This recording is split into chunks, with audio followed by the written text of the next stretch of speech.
Hello, world. We're going to do things a little different today. If you're able, I invite you to close your eyes, take some slow, deep breaths. Letting these breaths fill your low belly, your ribs, and your chest. Pause when you're full at the top of the breath. With your mouth open, exhale loud. Two more times. Slow, long, deep breath in. Your low belly, ribs, chest, back fill up. Mouth open. Tall spine, soft shoulders. Last time. Slow, deep breath in.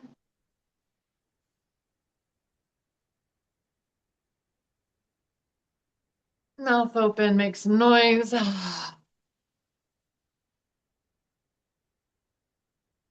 We just want to arrive together in presence and stillness,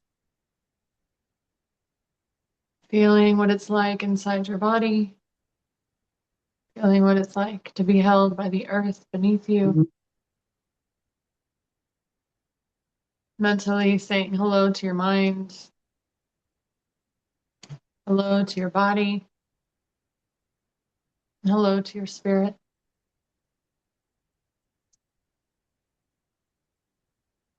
Orient yourself in the here and now.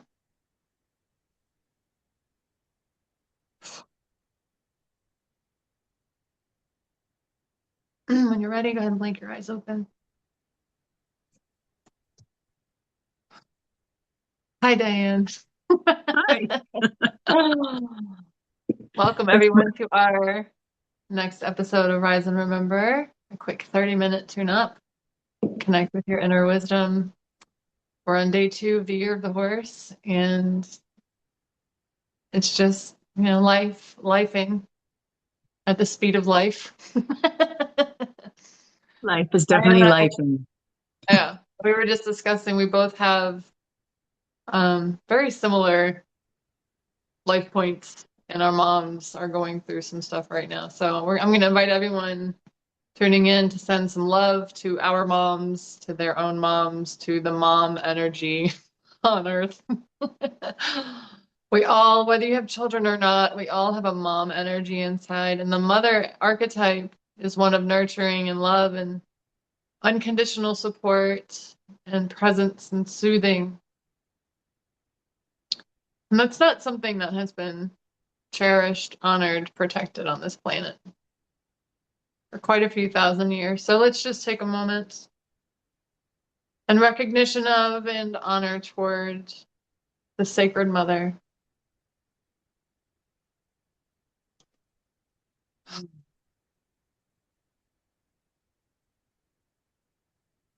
So welcome. Again, my name is Nikki. I am Diane. And we're in Miami.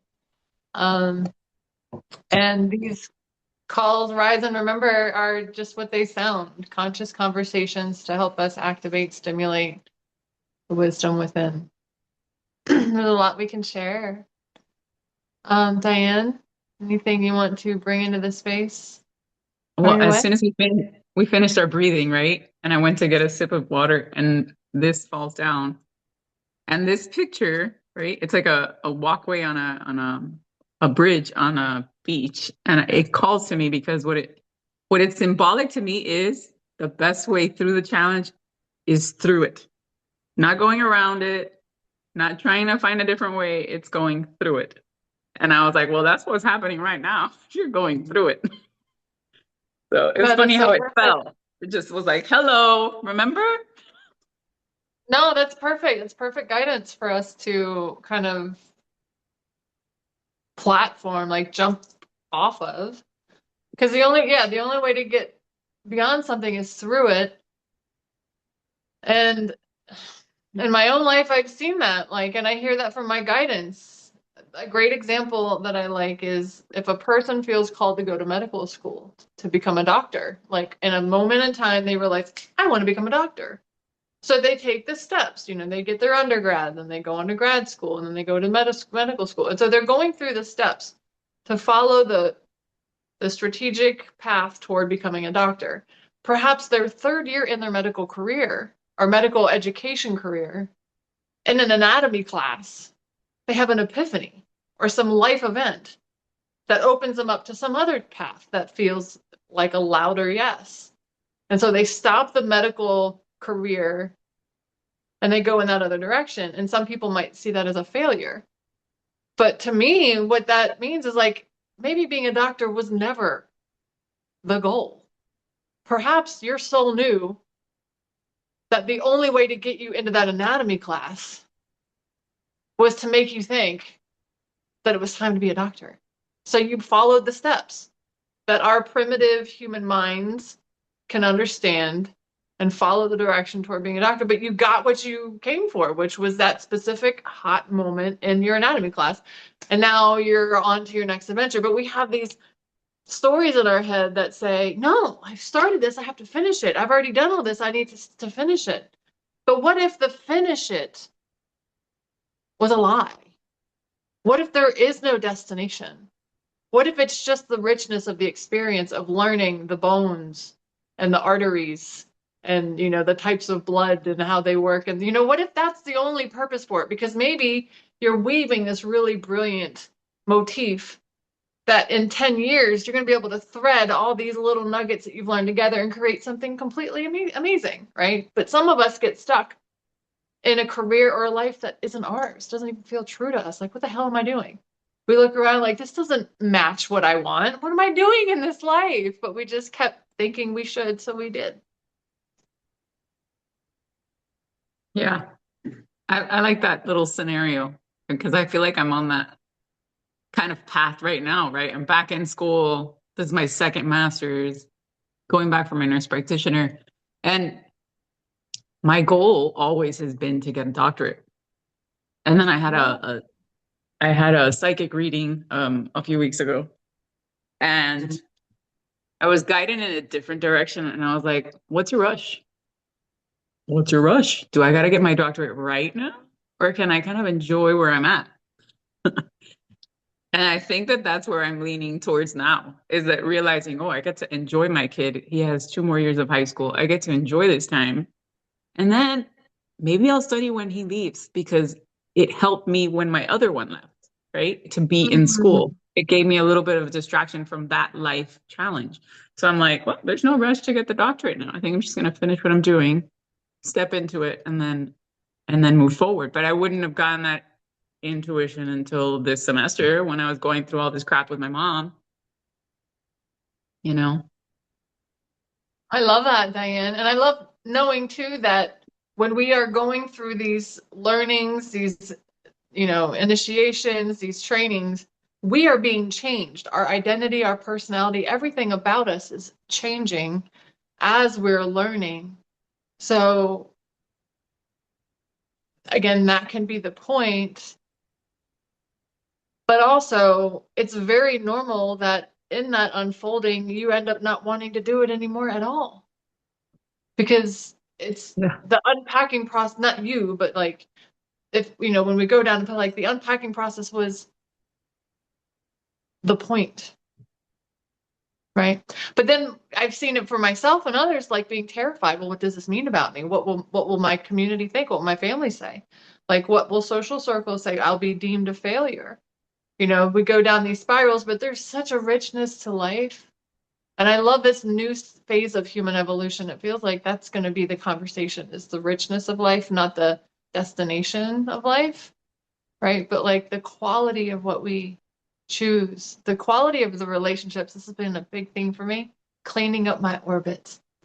And I'll dive more in on the evil eye that inspired a rabbit hole dive for me yesterday on the year of the snake, or year of the fire horse. But do you have anything else you want to speak to on that? Something came to mind when you were talking, and now I kind of lost it. Oh, it was about I think it was still about the school thing. It was like now that I'm in school, right, and I'm doing clinicals, it's like I'm being faced with new opportunities, right? New ideas that didn't fall into my realm. That I was like, I'm only going to do lifestyle medicine. And yes, that's really what I want to do. I really want to do lifestyle medicine. But there is also a whole other population that I could help because I overcame digestive issues and found out that they are linked with mental health and anxiety, right? So as I'm doing my hours and I keep seeing all these people that are stressed out and they're having all these gut symptoms, I'm like, maybe I'm gonna come up with something else to help these people out. Maybe I'm supposed to be the person that kind of bridges the woo-woo hypnotist side with the medical side and help these people out in a different way that's not seen by conventional medicine. And maybe I can work in both things, right? I can do both simultaneously. So these are things that are coming to me as I slowly let go of the fact that I'm probably not going to finish my DMP right away. I love that because yeah, you could end up birthing a whole new branch of medicine, a whole new bridge between woo woo, which I love. I'm all about woo woo, everything, and convention. Yeah. Yeah, it's like you're collecting data at school to find out where there's gaps, and I think that's a very powerful, challenging. I know quite a few nurses who are both one foot in the woo-woo witchy world and the other foot in the conventional. Like you have to go through Western medicine training in order to qualify to be considered a medical professional in the world in this 3D in this um developed nation that we're in, this developed world. But everyone that I've spoken with that's gone through that training feels like they're kind of not selling their soul, but like, oh my God, we have to do things and learn things that I just totally don't agree with. But there's so much um, benefit from finding a way to navigate that so that once you're learned in it, you are a credible voice for alternatives, right? Yeah. Easier said than done, I know, but It's definitely a process. You slowly start to evolve and learn where it is that you need to pivot. yeah, and then you're in there talking to your colleagues and your fellow students and your teachers and your TAs and like having these thought-provoking conversations. I remember my major is wildlife ecology and conservation, passionate about liberating animals from zoos as a means of conservation. I felt like that was such a BS place to pretend that we want to conserve wild animals. I'm like, bro, you're taking away their freedom, and now you're not even doing anything to preserve their natural land, so they're gonna be stuck in cages. So like, what are we doing anyway? So I majored in wildlife ecology and conservation, and in my undergrad, I had to take biology, which required dissecting animals that were already dead. But I was opposed to that. I didn't want to have to cut into donated dead animal bodies to learn how to prevent killing of animals. So I remember I talked to the Humane Society of the United States, and they had, this is back in the 90s, early 2000s, they had interactive CD-ROMs that they would lend you. They would mail it to you of someone who already dissected an animal, whatever. Pick the animal. If you needed a starfish, a rabbit, a rat, a frog, didn't matter. They had a whole catalog of the videos, and they sent it to me. And you could tap on the cell, and it would zoom in, or on the like on the what do you call it? The tissue. Organ? It would zoom The in, and tissue it of the would like organ. explain about all the different tissues and all the ligaments and the tendons and like it was brilliant. But I got into an argument with my professor about that. I told him, I was like, I don't want to practice on these bodies. He's like, well, you're going to need to have to identify on test day. You're going to have animals pinned on this table in your labs, and you're going to have to be able to correctly identify all the levels and all the different things and organs and stuff. And I'm like, fine. I'd much rather have to only deal with, those animals than like perpetuate the breeding and killing of others. Like, just let me learn my way and I'll show up on test day and let's see how it goes. I aced my tests and did a lot better than some of the other students who actually had bodies to practice. So, but what I know is that conversation I had with my professor got him thinking. And so those kinds of rebel against the systems are what we need, I feel. You know, we need to start questioning the status quo. We need to stand up on behalf of our own beliefs. It was funny in my, so I talk a lot. I'm going to pause here because I have more examples. But I'm going to hand you the mic in case you have anything you want to say to that. Yeah. So this brought me to open up conversations with my friends. So I've opened up in different realms. Like I have friends that used to work in the hospital with me. I brought it up yesterday. We were having a conversation. She's like, totally. I totally get it. Like that is something that people need. They need to be exposed to the mental health piece, but they maybe don't want to go to a psychiatrist. Maybe you're the middle realm, right between, right? You can get them working on breath work. You can get them doing somatic stress relief, but you're still incorporating that gastro perspective, the medical side of it together, right? Why can't this be a thing within a practice that focus on gastro? Like it totally could be. And then I had the friend with the more the conversation with my more woo-woo friends, and they felt the same exact way, right? That we can merge the two worlds, that there's no reason why this couldn't be an option to help people. Absolutely. And Absolutely. every day I see more and more people, and you can tell that they're having anxiety, they have depression, or they went through a significant life crisis right now where they need these resources and they don't necessarily have them or know how to access them. So it's definitely a place where a little bridge could be built, where we could work on something that's meaningful and change the bigger population, the greater picture, you know? And you could consider what you're doing right now is kind of pre-collecting data for your doctorate. If you choose to move on, you know, you're like, you can say, I've got years of the educational process to prove, you know, so it's still, it's, you're in school learning, but you're learning not necessarily the targeted material. Um, yeah, so all that to say, definitely recommend pursuing, even if it goes against the grain. And I'll close my contribution to this piece with that final, which because it's so exciting. My wildlife ecology degree up at UF. When I reached into the wildlife program, I was taking an entomology class. You learn about insects, which was one of the best things I could have done because it healed my fear of insects. But we had to go collect like an example of all the different phylum species. Like we had to go and collect all the different examples of the different species of insects in these different families and groups. And I'm like, bro, I'm not going to kill animals on my pursuit to help animals. Like, I'm just not going to go kill a bunch of insects. This goes against my purpose. I can't do it. So this professor was wonderful. She totally understood. She's like, here's what you can do. Go to light fixtures, unscrew them. You'll have at least 2 or 3 different examples. You know, it's going to take a little bit more work to do this, but I think you can, with creativity, find enough samples. And then you get a syringe with a really, really tiny needle, fill it with warm water. You insert that into the thorax, the body of the insect. Give it a couple seconds. The warm water will feed out to their limbs, and then you can adjust their legs and antennae and wings so that you can pin them on the board. I was like, bro, this is brilliant. So there was a workaround. It was funny to go to CVS pharmacy and say, I need to buy a syringe with a really small needle. They said, how small does the needle need to be? I'm like, to fit into a moth? And he looked at me. I'm like, don't ask questions. Just let me know if you ask. That was pretty fun. But yeah, so there's workarounds. And my final display at the end of the semester was beautiful. I had all the necessary. Oh, but the thing that was amazing was the day after I made this internal declaration that I wasn't going to play the game. I wasn't going to sell myself out just to do what the system says I need to do. I was going to hold my boundaries and my beliefs.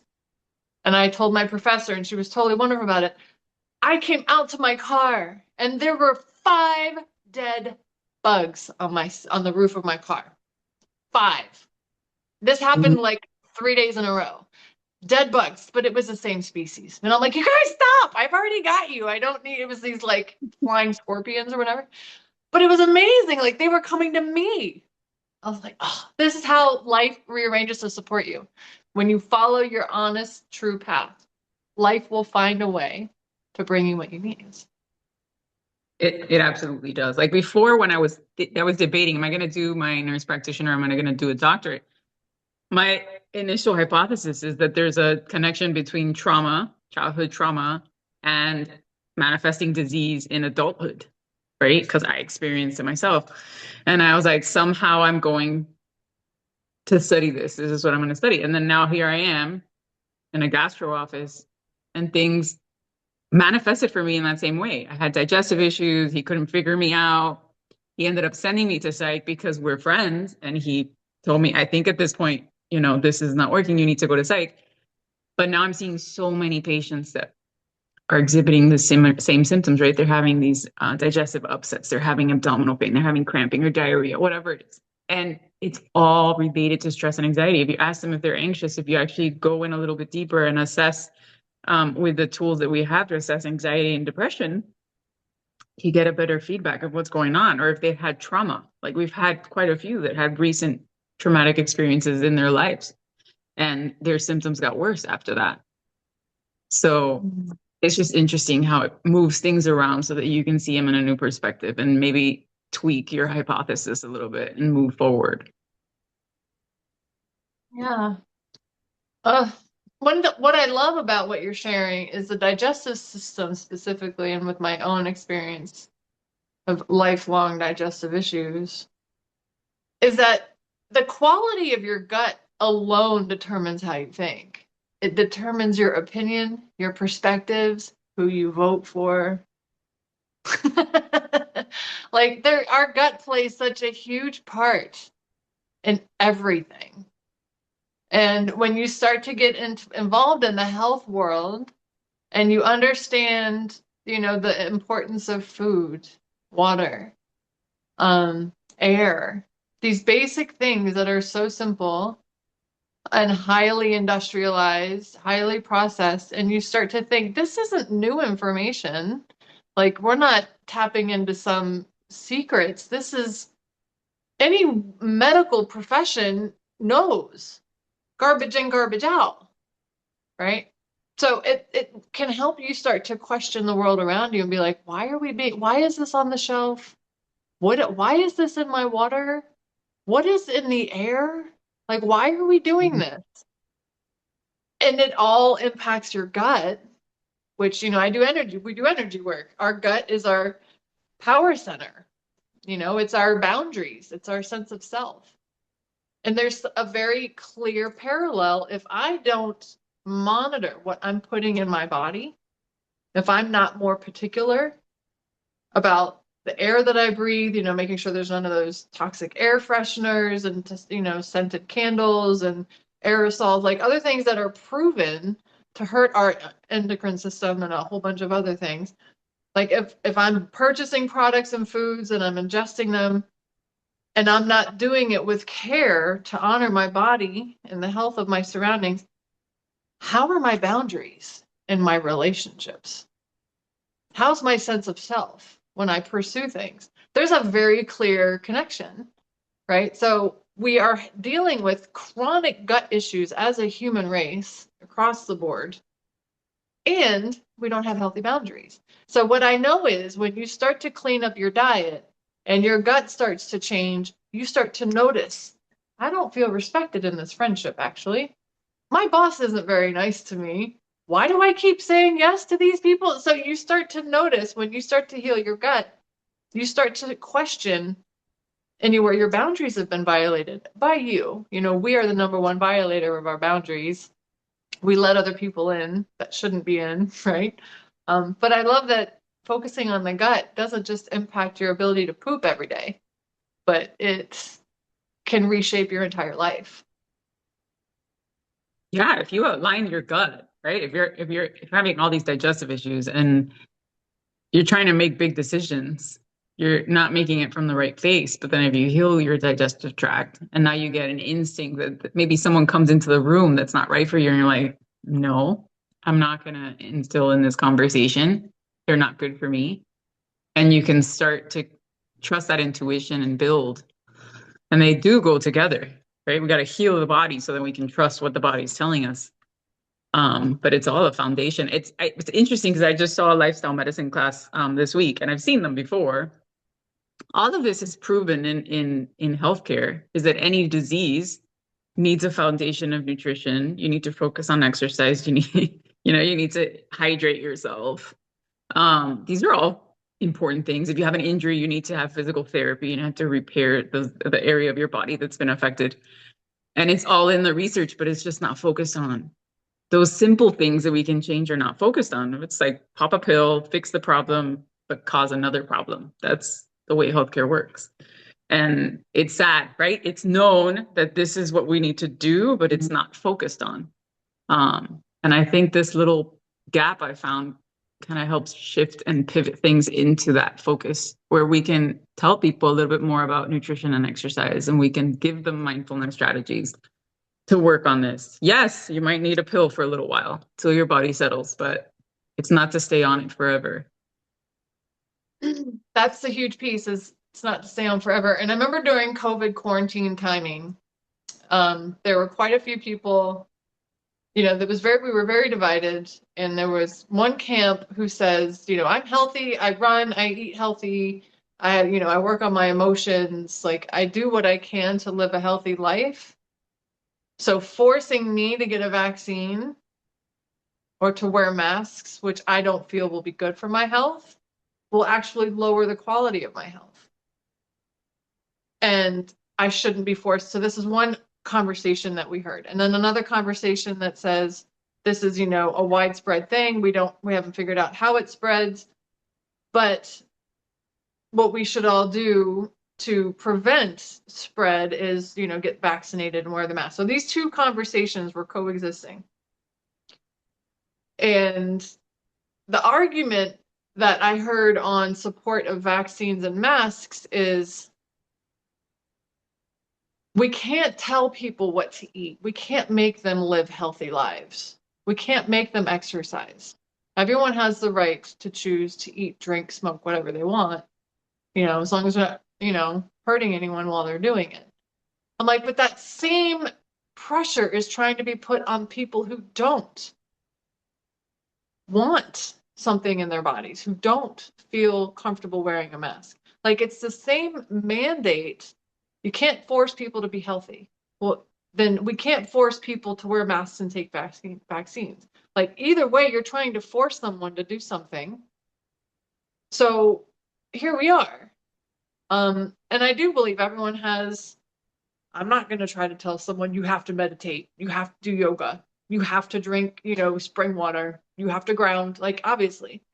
I think giving people the clear details and specifics of the impact of what they're doing, information is power. I don't know where I'm going with this, but I think it's important to bring up where we have built a world that defends processed foods and alcohol and cigarettes and drugs and things that are shown to drop our body, mind, spirit quality. We've normalized this, and it feels like it's going against the natural flow and health and vitality. Like, we haven't normalized health in the way that we've normalized subsidizing it, and diminishing it. Did I make sense at all? I feel like I did. You did. You made sense. I mean, it's like monetizing, right? They're monetizing mass production of food and changing the chemical components of food so that they last longer, and all of these things affect our bodies. But I think everyone has their own decisions to make, right? But if we educate them, if we speak about these things and we share what we've seen, then they can make their own decision, right? If they want to continue to eat the food that's not good for them, so be it. Just recognize what's happening in your body when it's happening. So now you know. But everyone has to make their own decision. But I don't think we can force anyone to do anything, right? We're here in the United States, and we have a right to choose what we want. Right. And those that agree with us, that want to continue to evolve and learn these things and start making changes, then they can move into that. It and really see it. started with curiosity. I've had so many people feel like, oh, it's just an uphill battle. I don't know where to start. it doesn't have to start with this grandiose lifestyle change. It can just come to curiosity. Just observe, how does your body feel after the avocado toast versus the Pop Tart? Just start to be curious. How does your body feel? How's your sleep Yeah. after a full day of drinking no soda, just water? Just be curious. It doesn't have to be, an identity change. When I went vegan 20 years ago, wow, was that a social high spotlight? I didn't realize how political and,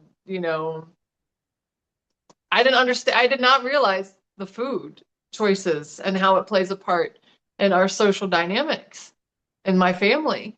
Like, many people were defensive about my food choices. Like, it's what I'm having for lunch. Why are you getting defensive? But I remember my BFF back in Maryland, I was 18.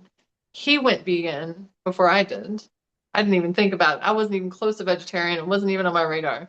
But I got defensive. We were at a restaurant and all he could get was bread, lettuce, tomato, and ketchup. So he made it like a Mhm. pretend burger.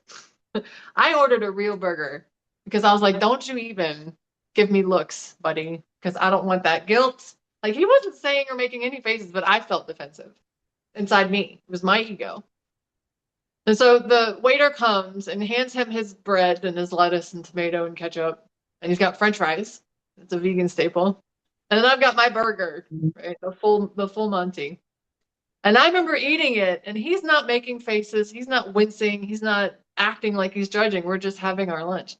But I was in my head, shredding and rehearsing whatever kind of conversation might come up about the fact that I'm eating a burger and he's stuck eating bread, probably stale at that.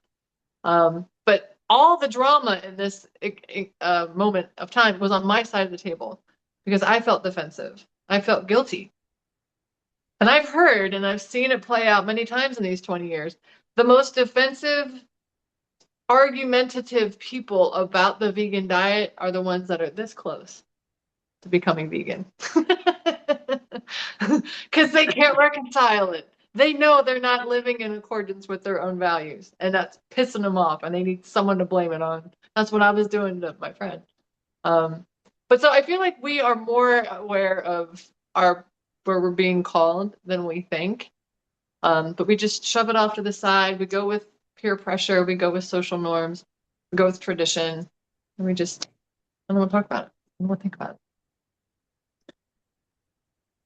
it. Yeah, it definitely happens. I think it's something that we see as an ongoing issue, right? It's easier to just go with the norm than to pivot and change. I mean, it's happened to me. I've tried to go vegan a few times, and it's just it's not easy in a house with people that eat meat. It's not an easy transition. So I'm like, okay, well, we'll start introducing more vegetables, and then nobody That's a else huge remembers to piece. cook them.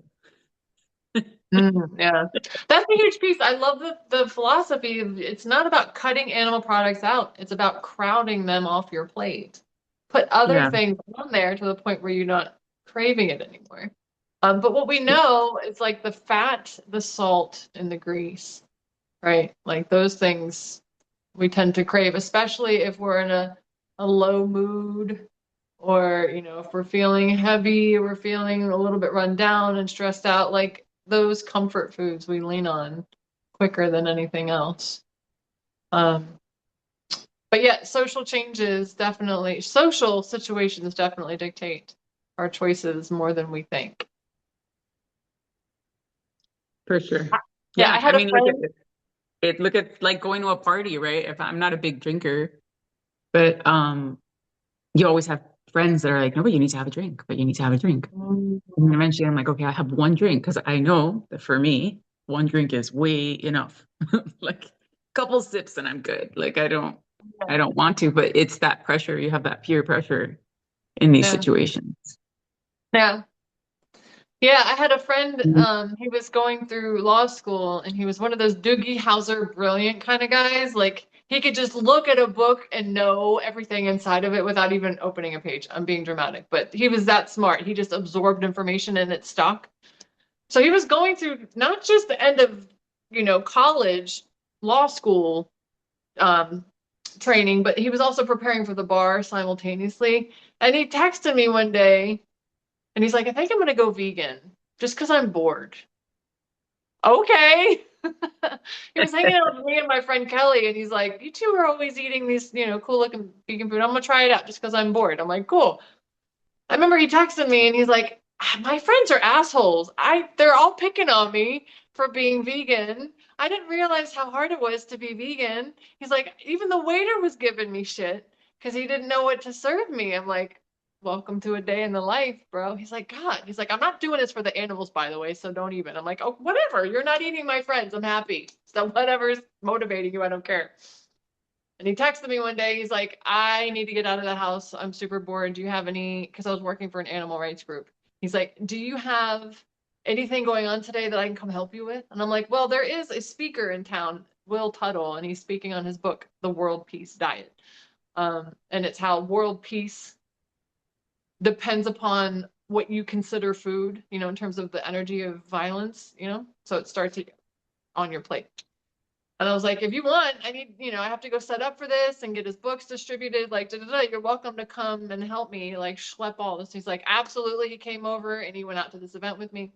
Will Tuttle is a former monk, former Buddhist monk, and he's a rural traveler. His wife, Madeline's an artist. They live out in California. So anyway, he gave this beautiful talk on the world peace diet. And he breaks down all of the different threads of our violence and dysfunction and our mindset and our us versus them and our rape culture, how it is insidious in the meat, milk, and egg industries because you're raping the female animals to produce against their will. You're taking their babies, like all these things. But he gave his signature talk, and my friend Tyler, who is sitting next to me, at the end of the talk, looks over at me and he goes, "Thank you." He got up and he went to the table and bought like 10 of these books and started handing them out to all his friends because he was just going vegan out of boredom. But by listening to this world peace diet and how the love and compassion that we extend beyond our line of sight, beyond our little comfort circles, to something, some animal that will never say thank you, that can't lift our social status or our business profession or whatever. But by living a life that way energetically, you lift the playing field for yourself in the Mhm. world at large. And so Tyler bought a bunch of these books and this was like 20 years ago, and I'm pretty sure he's still like now a brilliant attorney with that same love and action. But yeah, so all this to say, I just thought that was an amazing experience. That our food choices, our lifestyle choices, they don't just impact us. No, they definitely transform us. Like if you take a moment on a day where you're feeling stressed and you feel like you've been running and running and doing all of these things, and you take a moment to do how we started this podcast, just breathe, tune into your body, become aware of the sensations that are happening as you just focus on breathing, block out everything else, and you begin to shift into, oh, this thing works. I feel the shift happening. And the more we do those things and get that presence within ourselves, that's where we start transforming and the path to where we're going changes. But it impacts everyone around us too. Mm-hmm. Like it's huge. It's a huge contribution, and you don't even have to speak about it. It's just the energy that you hold. It's like the orbit. We began this chat today, cleaning my orbit, cleaning the quality of the people and the things that I keep in my immediate space. I didn't bring this up yet, and I think we're gonna wrap up in a second, but the evil eye, I saw it somewhere and I've never really looked into it. I've heard it's for protection against negative energies, but I wanted to learn more about its origin and like all the things. So I did a little chat GPT search. I'm like, tell me all the things that you have on hand about this evil eye. And so it protects against people who lust after you, people who are jealous of you, who might have ill intent towards you, resentment. Like it doesn't just protect against, negative activity, but dark thoughts, right? Or people who are like obsessively thinking about you. Because I've also seen people with meditations that say clear the evil eye out. of your field. And I'm like, why would just someone have the evil eye in their field? So all this to say, what I learned and realized is if you, like Diane and I are giving each other energy by having these conversations and by being friends and colleagues and like things. So we are exchanging energy together. If there's jealousy or animosity or resentment on either side, we're poisoning one another. So keeping those kinds of relationships in your orbit is a silent killer, and it also impacts how you perceive yourself. So like if we have people around us who don't value us, our time, our attention, our energy, Mhm. it's not just an unsavory relationship dynamic. It's hurting our energy field. It's keeping us down. We don't realize it. So it's like cleaning your orbit out, not because we're condemning, but we're like, no, I'm raising the bar for who I invest my time and attention in, making that a new priority in this new year of the fire horse. Um, None of us can really afford to play small anymore because the invitation's too big. There's too much that's being asked of all of us. So the evil eye got me to look more into the quality of energy that I keep around me and be more committed to, yeah, I'm not a here, I'm no, I'm going to be more picky about who I keep in my world because that impacts everything.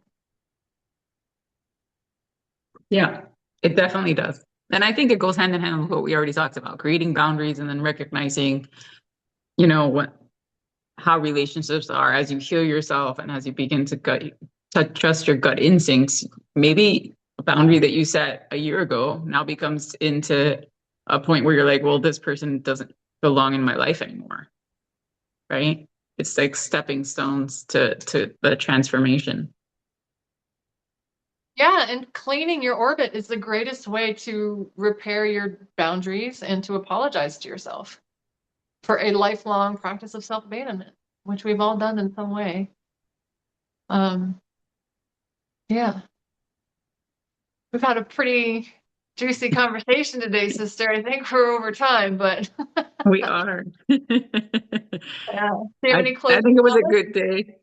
Yeah, I think it was valuable. Hmm. It was Awesome. valuable. And Yeah, we're living in it, we're going through it, and we're sharing our insights as we go. yeah, yeah. Hoorah.